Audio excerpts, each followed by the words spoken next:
अब तक हम पढ़ चुके हैं कि यमराज जो है वह भोलाराम का जीव को लेने गए हैं। भोलाराम को मरे हुए 5 दिन हो गया है और यमराज जो हैं दूध को लेने 5 दिन पहले ही गए हैं, मगर उनका भोलाराम का जीव जो है वह ना मिलने के कारण वे उन्हें ढूंढते रहते हैं। उन्होंने पूरा ब्रह्मांड छान मारा मगर भोलाराम का जीव कहीं भी नहीं मिलता।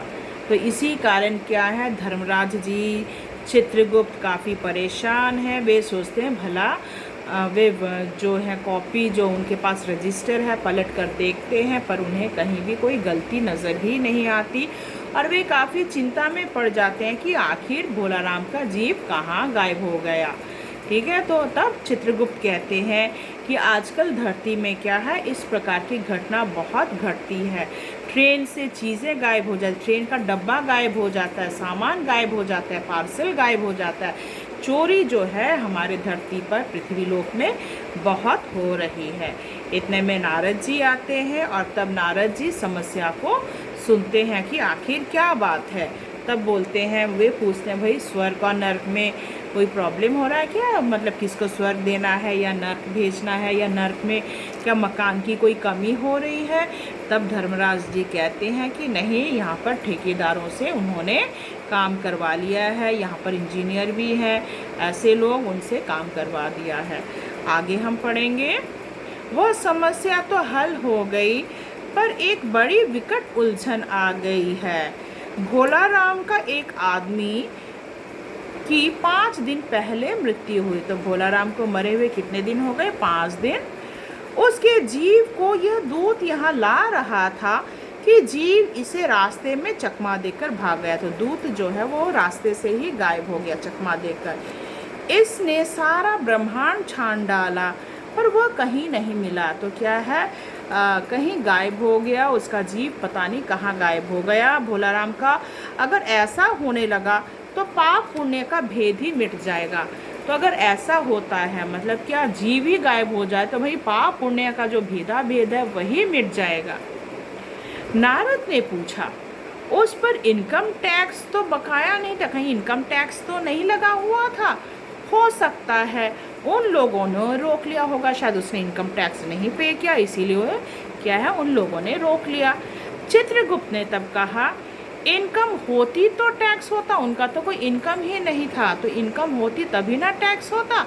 भूख मरा था बेचारा, भूखा मर रहा था, तो वहाँ पर इनकम टैक्स वाले उनके पीछे नहीं पड़ेंगे। नारद बोले, मामला तो बड़ा दिलचस्प है, अच्छा मुझे उसका नाम पता तो बताओ। अब नारद जी क्या करते हैं, भोलाराम का नाम पता लेते हैं, ठिकाना लेते हैं। मैं पृथ्वी पर जाता हूँ। चित्रगुप्त ने रजिस्टर देखकर बताया। अब जो है उनका जो ठिकाना है वे बताते हैं। भोलाराम था नाम, भोलाराम जो है उनका नाम था जबलपुर शहर में, ये अंडरलाइन कर लेना, जबलपुर शहर में धमापुर मोहल्ले में नाले के किनारे एक 1.5 कमरे के टूटे फूटे मकान पर वे रह रहे थे, अपने परिवार समेत क्या है वे रह रहे थे। उसकी एक स्त्री थी, लड़के और एक लड़की, ठीक है, 2 लड़के थे और एक लड़की थी। तो परिवार में कौन कौन थे, स्त्री थी भोलाराम का, फिर एक 2 लड़का और एक लड़की थी। उम्र लगभग 60 साल। तो भोलाराम की अभी उम्र कितनी है, 60 साल। 55 में उनकी रिटायरमेंट हो गई थी।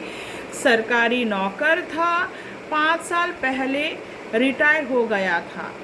मकान का किराया उसने 1 साल से नहीं दिया, यहाँ तक 1 साल हो गया कि उन्होंने मकान का जो किराया है, रेंट जो है वह नहीं दिया था।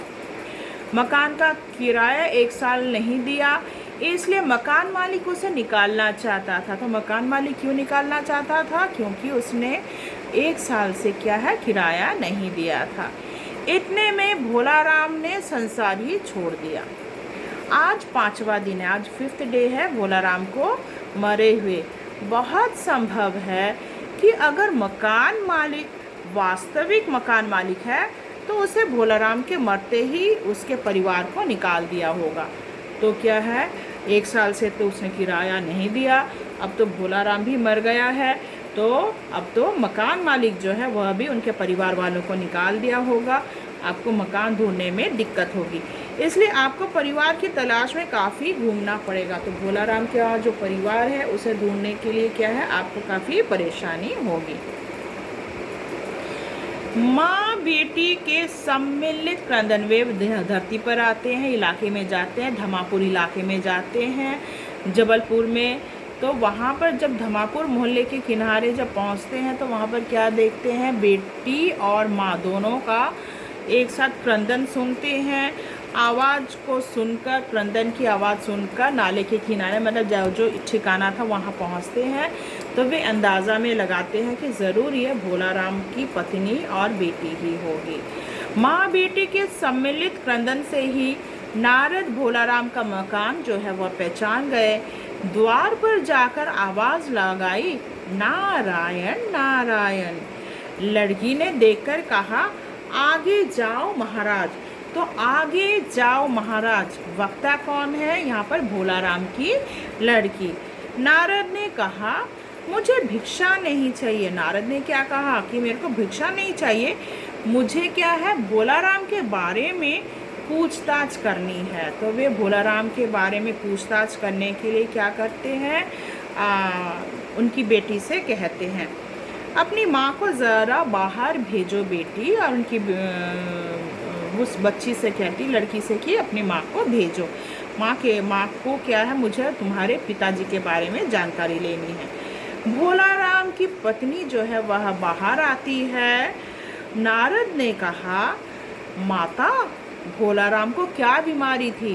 अब वे पूछ बैठते हैं, नारद जी पूछते हैं, माता जी आखिर भोलाराम को क्या बीमारी थी।